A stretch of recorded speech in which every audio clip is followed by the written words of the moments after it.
okay, well, great. We just saved another 15 grand because we don't need to mix in Dolby Atmos. We can deliver 5.1. This is Truly Independent, a show that demystifies the indie film journey by documenting the process of releasing independent films in theaters. Each week, Garrett, Batty, and I, Darren Smith, will update you on our journey, bringing guests to share their insights into the process and answer your questions. Hello, Darren. Hey, how man. are you? Dude, I'm so good. I'm excited to be here. We're recording a podcast. It's my favorite thing every week. I love it. Well, welcome to our listeners. Welcome to Truly Independent. We have another exciting episode for you all. We're going to talk about deliverables. We're going to talk about box office, and we're just going to give an update on how things are going with our own projects. So thank you once again for tuning in and for watching and for sharing. And thank you for your questions and comments. Those are really, they help us know what to talk about.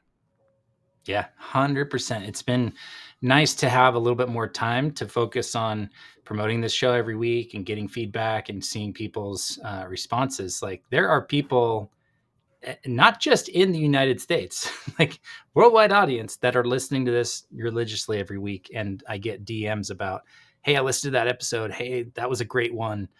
And there's like the people we want listening to the show, like indie filmmakers who are trying to do the same stuff we're doing.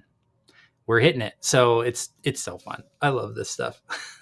Yeah, it is a lot of fun. And I feel like it's a community we're all listening and learning together and then putting it into practice. And it's fun to be able to do that now, having released several movies and now in development on several. So it's fun to be able to share that experience with our listeners. So thank you.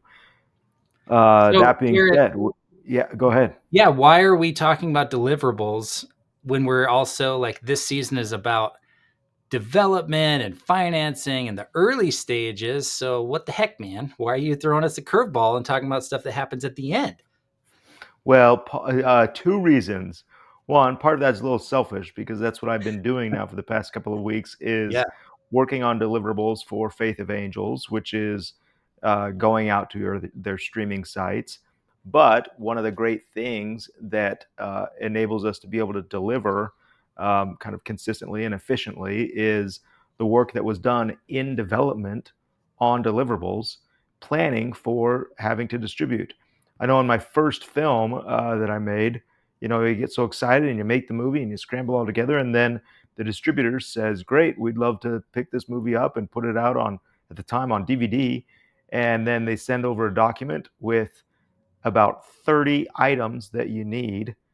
And I didn't know where any of that stuff was. I hadn't prepared or planned or anything. And I think, boy, a lot of this, if I would have taken care of it in development and pre-production, then this would be a streamlined process.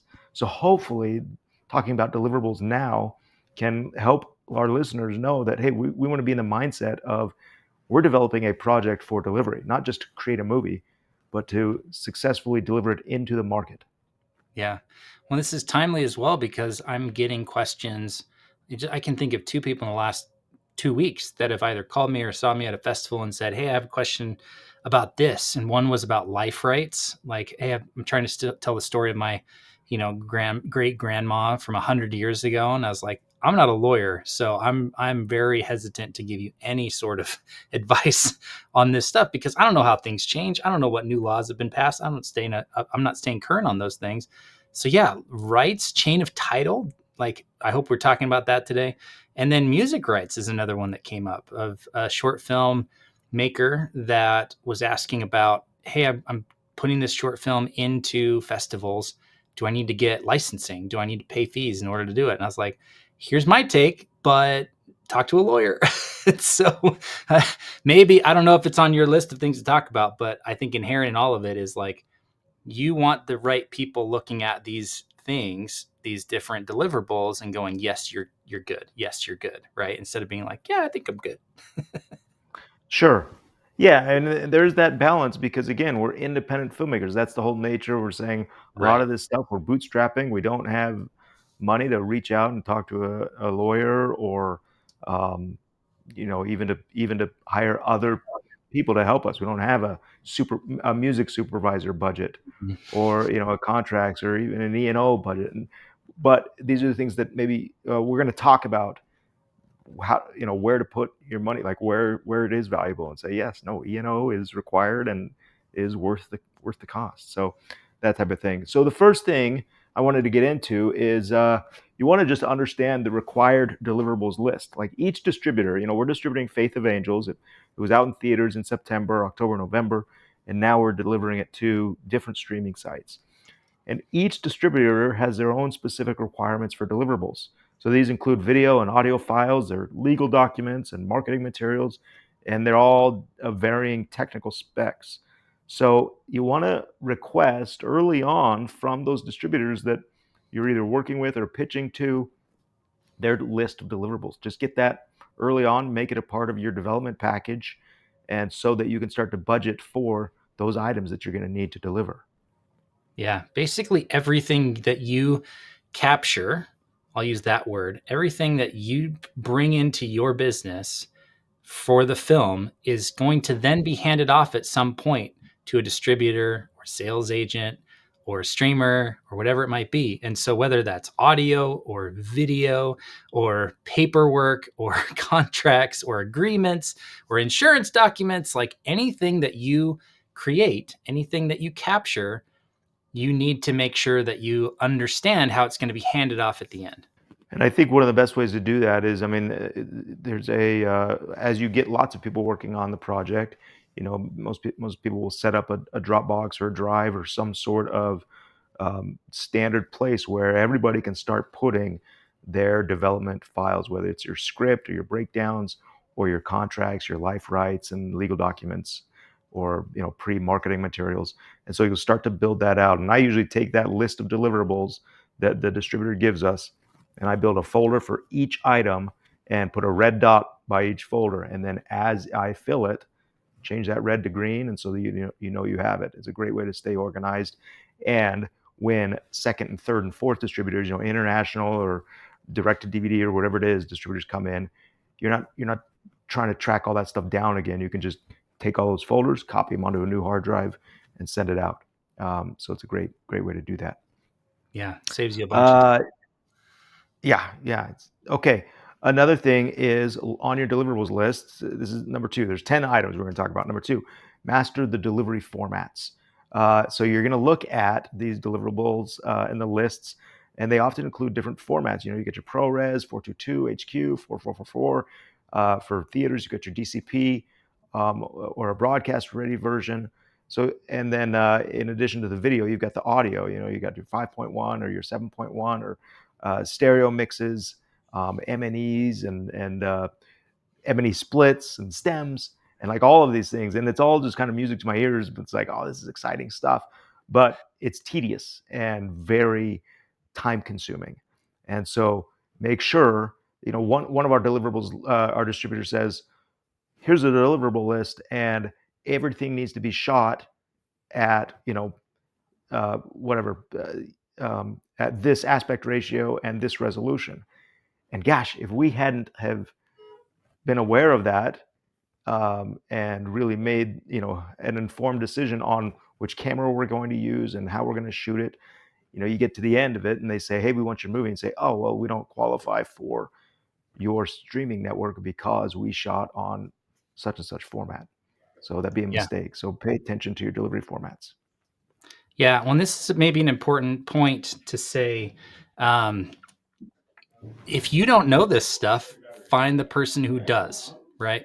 Um, like this is great. As soon as you get into aspect ratios and splits and all the different things you just talked about, this is like the great time for a post-production supervisor or your audio post supervisor, your post-production sound mixer, whoever you have, and engage them early on to tell them this is what we're shooting for. And I've heard horror stories of people who filmed with the camera that they owned or filmed with the camera that they thought was amazing and the best one on the market, only to realize that it doesn't fit the deliverable, like the approved camera list on Netflix or HBO or NBC.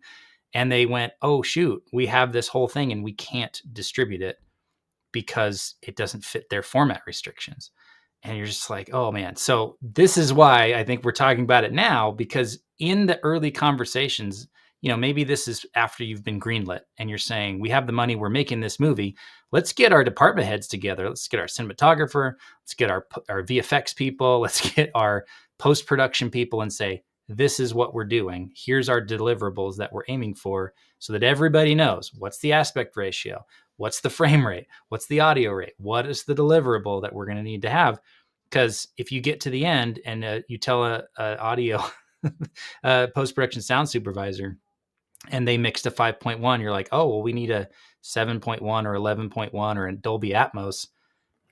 Guess what? You just added another 25 grand to your budget, because they're going to take another month to deliver that and create that for you. So really need to have that conversation early on.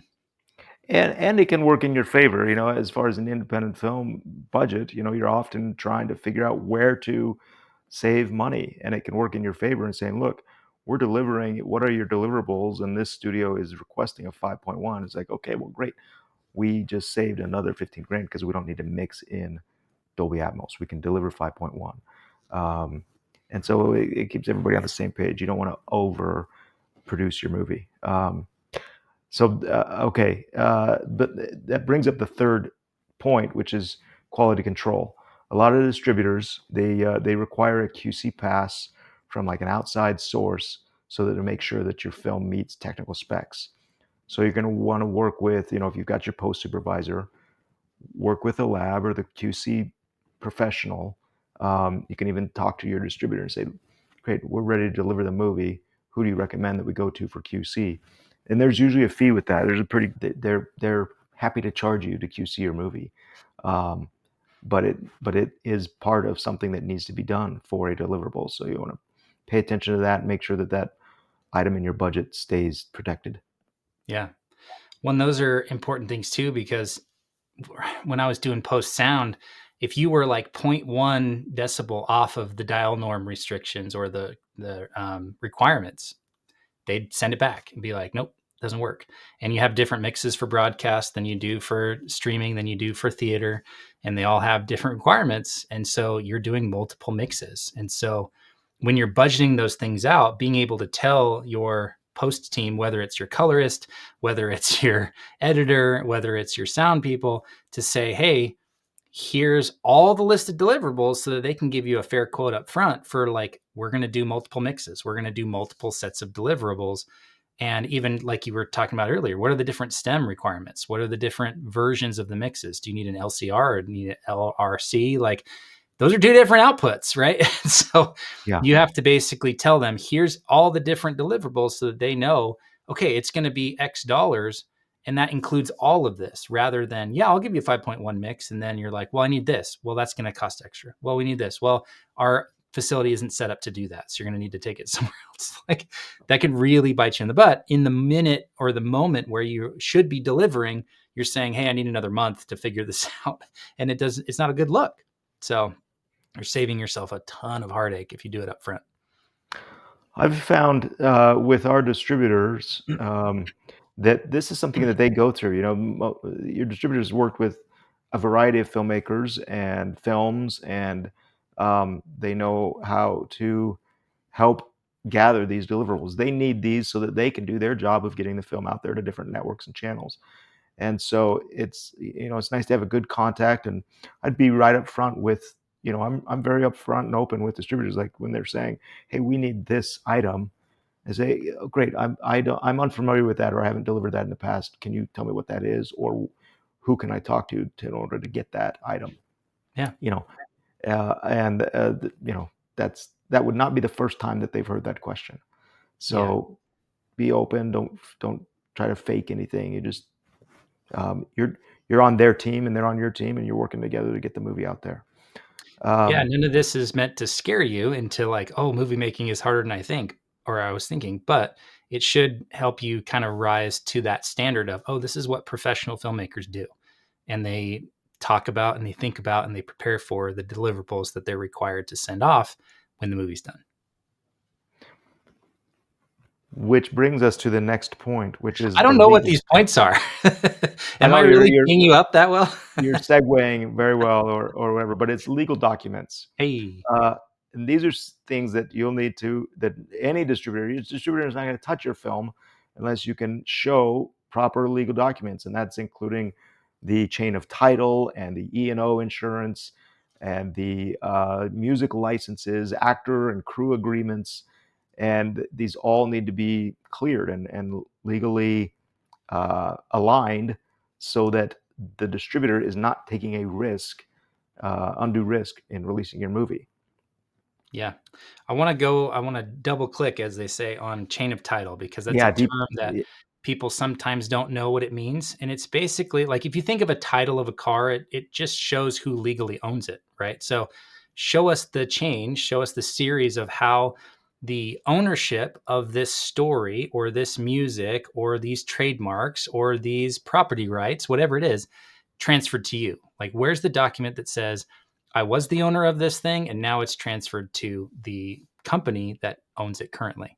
And so it's a collection of documents that just prove that you own the film, that you own the rights. So the rights to the script, the rights to the story, the rights to enter any like literary material. If it's based off of an article or a book or a play, that you have that. Rights to music.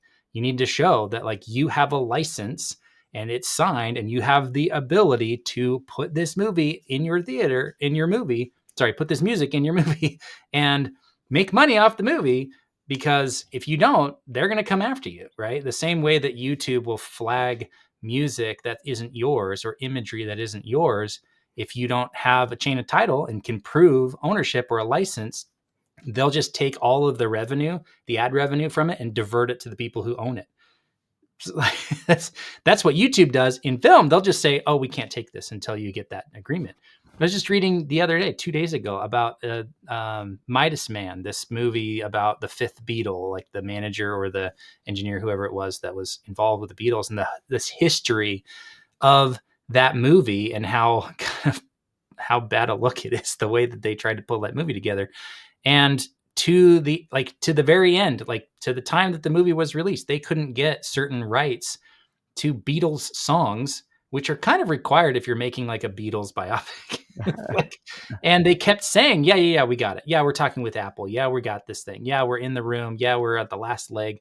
And they just basically kept lying to investors to say, yeah, we got it. We got it. We got it. And then it turns out they never got it. And Yeah. so that's why chain of title is important. It protects you as the filmmaker, it protects the distributor, and it makes sure that everyone involved is like very fairly aware of who owns the rights and what's going to happen with those rights. Again, we're not lawyers. We don't. So definitely, if there's Not legal questions, advice. so yeah, don't.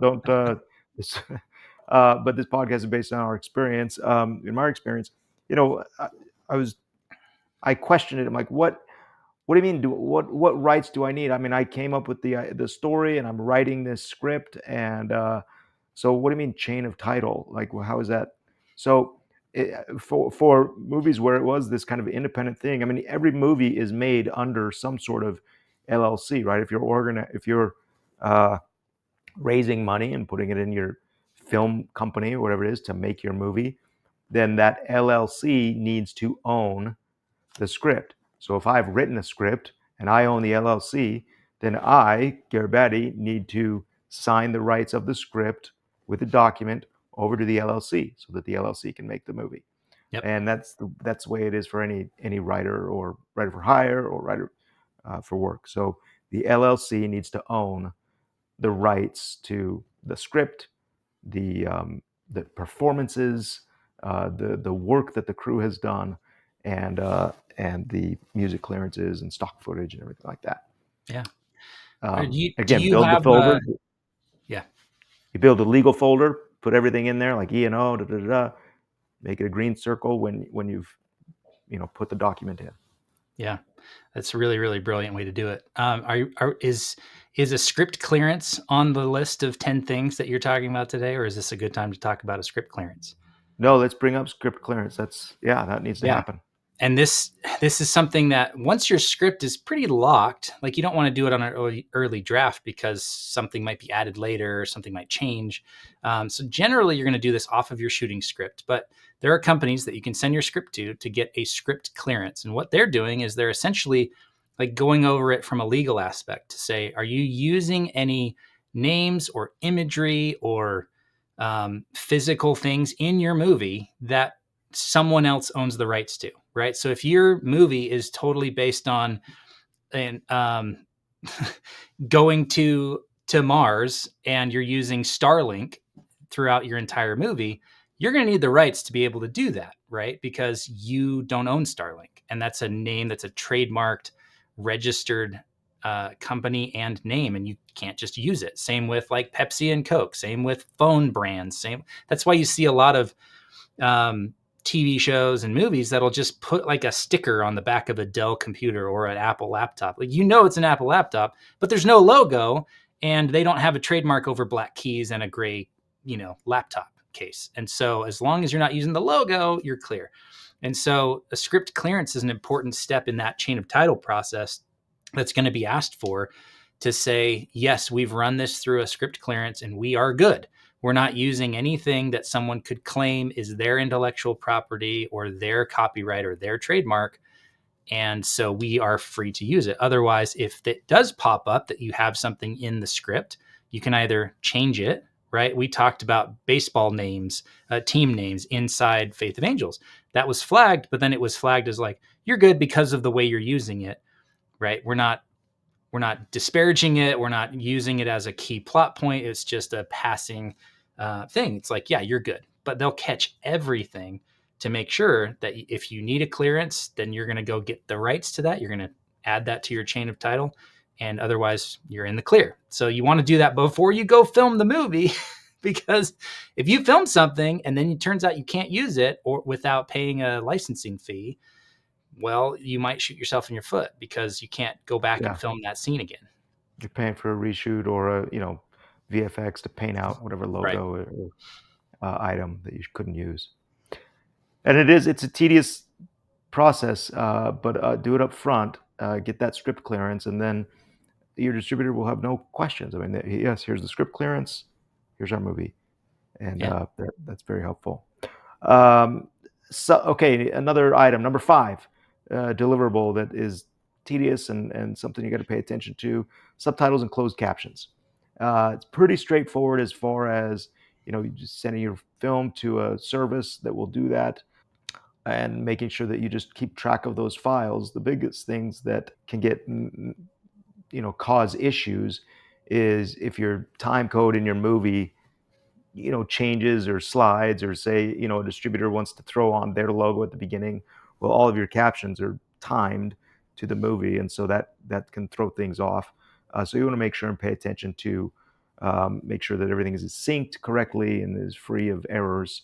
Also, in creating subtitles and captions, when you're sending your movie off to a house to do that, usually they are not familiar with your character names and some of the vernacular that your film might contain. And so it's good to send your script with them to make sure that's as correct as possible. And then when you get that file back, do your own QC. Make sure that the person hearing this dialogue and interpreting it is has put it in correctly. Yeah. No notes. Pretty straightforward. Those are simple. Those are simple little files that can just be added to your deliverables. We've talked a little bit about this next one on this podcast, but trailer and key art. You want to make sure that you deliver a high quality, attention grabbing trailer, both for theatrical and social media, and then your key art, which is your poster, and make sure that all aligns with your marketing strategy. Yeah. Here's a thought or a question for you, just as a quick aside. Uh, it's weird to me that every single entity that's screening your movie, distributing your movie, sharing your movie wants their own clean version of the trailer to put on, whether it's their YouTube channel or inside their app. And I don't know why that bothers me. Like, we made it. It's our trailer. Why do you want a clean copy? Because it feels like then they're getting the benefit of the views or the data or all that stuff, and then we don't have any access to it, right? So do you have any thoughts on that, or am I just being whiny? To build, you're talking about like sending out a trailer that they can tag and logo, or you mean that they put on their Yeah, own YouTube? that they can then they have a clean version. They have a downloaded clean version that's just like an MP4 file or whatever. It's not a link to a YouTube or a Vimeo or anything. So they can put it wherever they want. They can put it on their own website, their own YouTube. They could say, this is a movie. Angel Studios has this movie now. It's like, well, I don't know.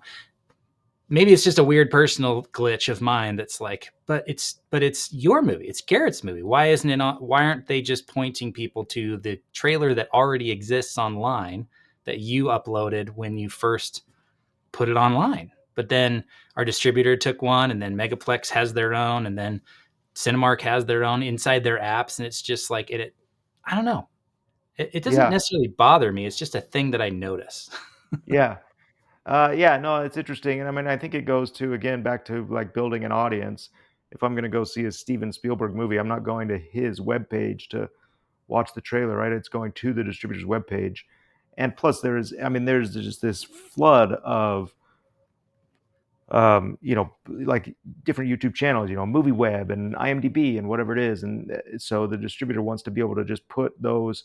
I think Faith of Angels, we paid to put it on 200 film related sites.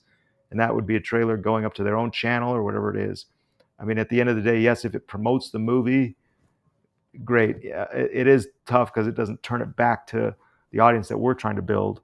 But hopefully, it goes beyond our little channel and just reaches all of the different silos that are out there. Yeah. I hear you though. One of the things that in addition to that is they want usually textless versions of the trailer, both textless for key art and the trailer. So Faith of Angels has you know, starring whatever Cameron Arnett and John Michael Finley in the trailer. And then also it says, they searched for hope, they found a miracle. Those are like key marketing taglines. So we deliver a trailer completely textless. And, it's like it's scary because it's like, oh, well, they could change it or whatever it is. But a lot of that is for translation, for foreign Right. distribution. And yeah, they'll put their own tags and dates on it and things like that. So at that point, I guess you have to accept that this movie is now bigger than our edit bay. Yeah. I guess it's a good problem to have. Yeah, yeah, right. If they say we don't want your trailer, then you yeah, Bigger problem. careful because they'll probably bill you for making their own trailer. Yeah. No, and that is an element. I've had distributors that haven't requested key art, and then the plan is like they'll create their own key art, and I usually get billed for it. And say, no, this is the key art. Here's what it is. Here's a textless version, so you can put your own logo on it, but this is the key art. Yeah. And you work with them. Okay, next one, metadata and documentation. And this one is a little bit newer, with I guess it's all relative, but we're going to provide a comprehensive metadata sheet. This includes the cast and crew credits, synopsis, technical details, and genre tags. Back one of my first jobs in LA, um, we were creating write-ups for a film was releasing, and we'd have to do like a 500 word synopsis, and then a 250 word synopsis, and then a 100 word synopsis.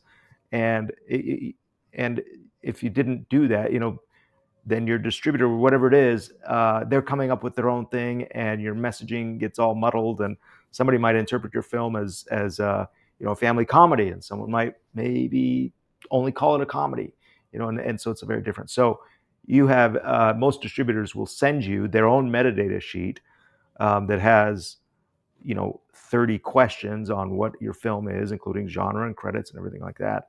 Um, and if you just keep a good Google Doc with all of those things, copy and paste them into each distributor sheet, it's the same information that you're copying and pasting into IMDb when you're creating that. Then your metadata stays the same, the running time stays the same, the title of the movie stays the same, and everybody's on the same page. Yeah. Brilliant. I love it. With that documentation, another part of that documentation is a cue sheet. detailing all the music used in the film. Yes. And that's essential for distribution, especially when royalties are involved. Darren, you probably have done a few cue sheets in your day. Oh, yes. And I mean, you get one number wrong and you got to resubmit it. Like it's it's pretty specific because they need to know where are those cues happening and how much usage is there. And there's so much that goes into those. Sometimes it does feel tedious. It feels like, gosh, why are we doing this? It just feels like busy work. And then you realize, oh no, in the moment that you actually need it, it's a really good thing that you have it. A lot of times your music supervisor will help put that together, or your composer. I know that for Faith of Angels, we used some pre-recorded tracks and composed music. So I was able to go to Rob Elliott, our composer, who's just amazing, and say, Rob, we need a cue sheet for all of your tracks, and he knows where they start and stop. And your composer is going to have a template cue sheet. So when he sends that over, I can add the drop tracks that we used, and it's worth doing. And now, I mean, I still get royalty checks from music that Rob did for a movie, 3 movies ago. The movie's playing on some broadcast channel in Europe, and at the end of the quarter, I get a little check from royalties that I split with Rob. So it's kind of fun as part of the. It's worth doing. Yeah. Okay, we got 3 more, 8, 9, and 10. 8 is the delivery timeline. You want to make sure that you stick to the delivery schedule that's set up by the distributor, and this will help avoid any delays in the release. We work hard and make sure that delivery schedule is realistic. But if you've done this stuff during pre-production and development, then you shouldn't have any delays in gathering up your deliverables and getting it to the distributor. You do want to build a buffer because there are some unforeseen things. Your QC is going to get kicked back, or um, make sure that your licenses are in place or whatever. One of the things that most distributors require is a copyright, and that takes forever. Both on the script and the film. So once you finish the script and lock the script, send it into the copyright office, because 6 to 12 weeks later you'll get an email back that says, here's your copyright. Same thing with the finished film. You got to copy that up, send it up to the copyright office, and wait and wait and wait for them to reply to you. Yep. Yeah, one especially these are other things that you need to think about before you go into production, because if you're trying to hit a delivery deadline of December 25th to release by Christmas, you got to backtrack that and kind of reverse engineer. Oh, we're going to need 12 weeks for this. We're going to need this many weeks for post, this many weeks for QC, this many weeks for these things. Like, it's not something that you turn around in a week, as you can attest to because you've been working on this for weeks and weeks and weeks now. It's something that takes a lot of time, especially if you're doing it all on your own. And so you got to budget for that time wise as well as financially to make sure that you can hit the deadline. Because if you start filming in August, the idea that you're going to release in theaters is unrealistic, right? We all kind of know that, but then maybe we're not thinking about all the ancillary things that come along with making a movie, which is the post production and then all the deliverables as well. And it's important to do. And fortunately, it's only it's usually a one-time thing. So you gather it up, you keep it all on your hard drive, and then as a distributor requests it, you just copy those items over to a new drive and send it off, or upload it via Aspera or Google Drive or FTP or whatever it is, and you send it off to the distributor, and you keep your deliverables drive. So even a movie I made back in 2009, we've got I'm working to deliver that because a distributor wants it for its catalog, and I just pulled up the hard drive and I'm sending off the elements and explaining why it's so low res. It was 2009. Yeah. They didn't have really 4K stuff back 4K then. wasn't a thing. Yeah, no, I think we shot this movie on HDV, but at any rate. Okay, and that is the next thing: storage and backup. Distributors, they require deliverables to be uploaded via secure platforms, Aspera or Google Drive. So make sure you've got a reliable internet so that you can store, and upload these very large files. I did just do one. I've got gigabit Ethernet, and it like took about 36 hours, I think, to upload because it's about a 700 gig file, just the movie once you're at ProRes 4K or 444. Anyway, it's kind of technical stuff, but give yourself plenty of time. Sometimes it's easier to just ship a drive out and it'll be there faster than the upload finishes. But then make sure you maintain that backup copy of all deliverables in case there's a lost hard drive or technical issues or whatever. So you just have a mirror drive, and if the deliverable, the tech at the distributor will call and say, "Hey, we didn't get this file," and you can look and say, "Oh no, it's right here on your drive," or "Oh, it's right here on my drive. I can send it over." Yeah. Do you have a process in place for checking on those drives that are sitting collecting dust on a shelf of yours? Like I would get so nervous about a 12 or 15 or 16-year-old drive and saying that the only copy I have is on this hard drive from 15 years ago. I'm not saying that's what you're doing, but like, what's your process for ensuring that there's always a reliable copy available? Great question. And again, there are probably post houses and QC houses that would know how to do this much better than I do. But yes, I mean, I'll cycle my drives every once in a while. As I'm doing this deliverables for this movie that's 15 years old, um, I'm bringing all the assets onto a new drive, and say, hey, for $200, I can get it. 15 years ago, my whatever 4 terabyte drive is this massive one. Now for $200, I can get a 4 terabyte, you know, quick thumb drive almost, right? It's Yeah. a credit card. I mean, And so literally, it's good like to kind of, yeah, just kind a of business transfer those card, assets. and there's that. Like, it's the same thing. It's crazy. It's a 4 terabyte drive for $125. Like, Yeah. what? But and I do. I've got a. I'll show this right here. So, well, I guess this is a podcast, but I have a hard drive that just I keep a label on it. Says, look, this is for, this is the Saratov approach deliverable drive, right? And so if somebody, once my contract runs out and I go with another distributor or whatever it is, take this drive, copy it over, and send it to them or whatever. Just but I keep it updated. So each film has a deliverables drive. I haven't been keeping up on technology or anything, so apologies for this aside. But like a solid state drive, is that more better than an old, spin up drive that has like an RPM and stuff, like a 7200 speed drive? Like, are solid state kind of more robust and more? Are they? Is this going to be like better in 10 years than the equivalent of a typical hard drive? In my opinion, yes. My experience, yes. I think everything's kind of shifting to that.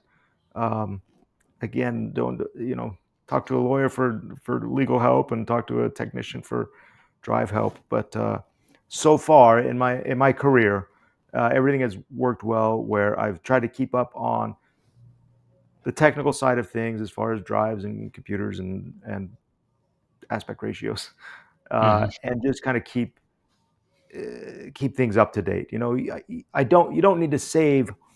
I don't save all of my edit files and the renders and things like that. At some point the picture is locked, the movie is done, and nobody's ever going to ask you for the takes you didn't use in the movie. Right. Um, so yeah, those drives I don't spin up and back up. But fortunately, drives are cheap, right? It's easy to have multiple backups, and so there. I keep multiple backups, and then I keep a Google Doc of where everything is on which drive. Nice. Very cool. Okay, the final one, number 10, here we go, is cost implications. Hmm. Preparing deliverables, it can be expensive, right? Particularly when it comes to DCP creation or QC, legal clearances. Like anytime you're involving other professionals and service providers, they are billing you for those. I've spent the past 2 weeks on these two, deliverables for, archiving Carpenter and delivering Faith of Angels and things like that. And even that is time intensive and labor and, has a cost to it. So just factor these costs into your production budget. Um, Also, when you look at that deliverable list from that distributor, feel free to negotiate with the distributor. Like if any of the requirements seem unnecessary or overly costly for your film's scope, for the first movie that we shot on DV, I think I told the distributors like we don't have a lab. We're not using a lab. I mean, if we'll QC the movie, but there's no place that they're going to be able to call and get all of the M&E and stereo stems or whatever it is. It's just kind of this is the movie. This is what we have, Hmm. um, and that's okay. That was the scope of that movie. Yeah, and I think that just speaks to your prowess as a producer to say, well, this is not going to happen. Like, or there's even times where you can pass along some things to the distributor who's asking for it and say, well, look, you're the only one asking for this, and we've got 4 other people that we're delivering to. We'd love for you, we'd love for you. You say it kindly, right? You don't, you don't be mean, but you say, look, Yeah, you're going to need to cover the cost of that because we can't do it. We are out of budget. We, no one else is asking for this. And so if you need it, then it's on you. And I've seen them do that. So yeah. Most agreeable. They are agreeable to that. I mean, I had a distributor cover E&O insurance once because I just didn't.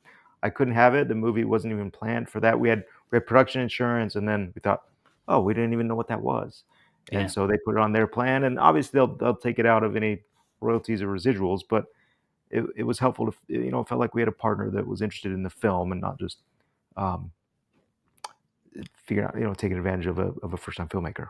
yeah. And with that one specifically, there's a lot of places that will tell you they can't even insure a movie unless it's over $1 million or $2 million. They'll just say, Yeah, we don't do that. But you look at your deliverables and it says, well, there's a conversation you can have before you start filming, before your budget is locked to say, what are we doing with E&O? Like, hey, do we really need this? Are you guys covering it? Are we covering it? Okay, well, who can we work with who will cover it? Because I've talked to 3 people and none of them do movies under $1 million, right?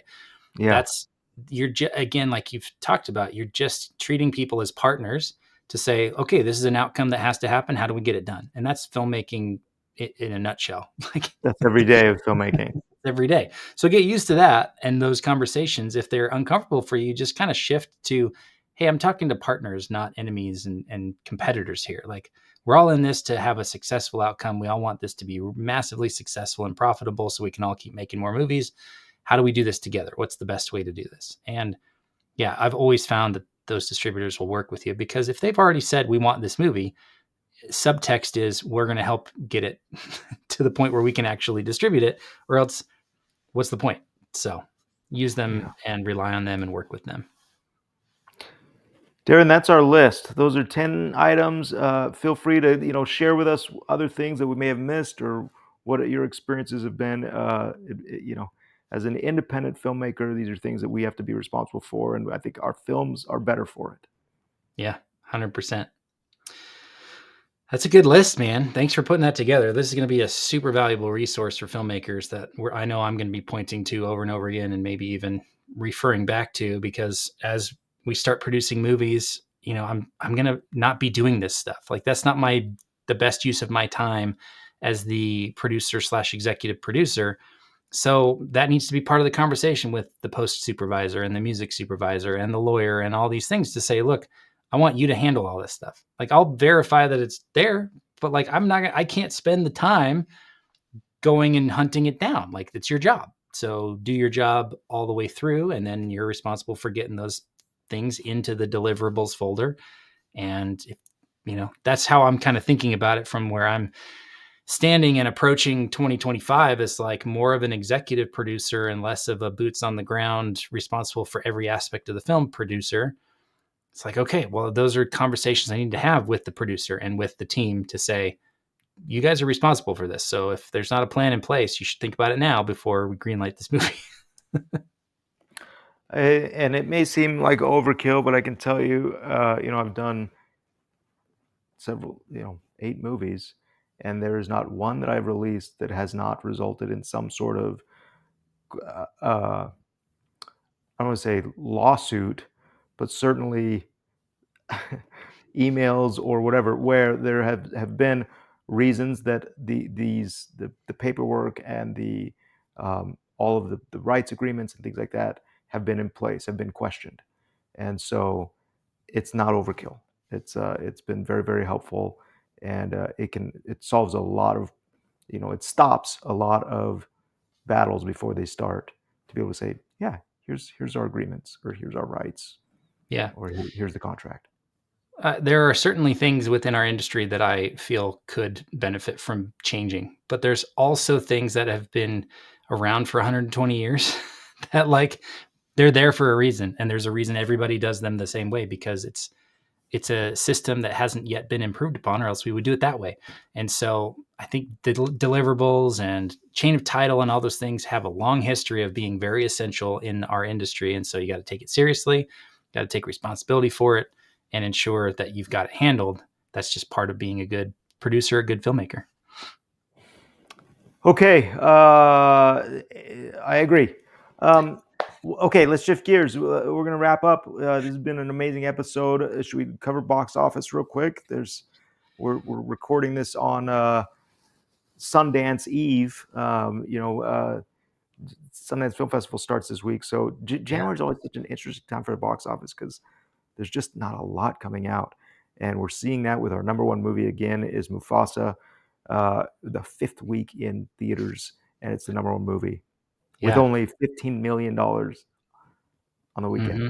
Yeah. Estimated 15.5 mil, which is super low, one of the lowest like number ones that we've seen. And then the box office is 85. So it was like a good weekend. The highest of January, except for January 3 through 5, was 98 million. So the second highest of the month. But yeah, it's interesting. Only two releases in the top 10, two new releases in the top 10. The 10th place, Baby Girl, almost $2.5 million to be the 10th spot. Again, it just speaks to, if you want to have the best chance possible to get into the top 10 with your indie film on a limited release, do it on a big weekend, like a Wicked or a Deadpool or a Inside Out 2. Like, find those and target those. The dates are probably already posted online, and say, we're doing it. We're releasing that week.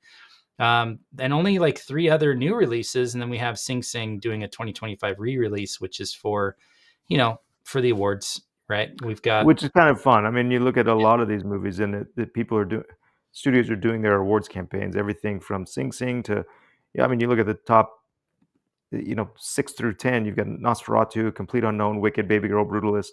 Those are all awards contenders. Gladiator 2, September 5. Wild Robot is even in, sticking around. So these are all films that you're going to see nominated in the next couple of weeks. Actually, Thursday is a announcement for Oscars. mm-hmm. The last little note that I'm just kind of paying attention to here is that there's a handful of movies that have been out for more than 3 months, right? Conclave 13 weeks, Anora 14 weeks, Substance 18 weeks, The Wild Robot 17 weeks. These are movies that are still playing. Wild Robot's still over 1,000 theaters.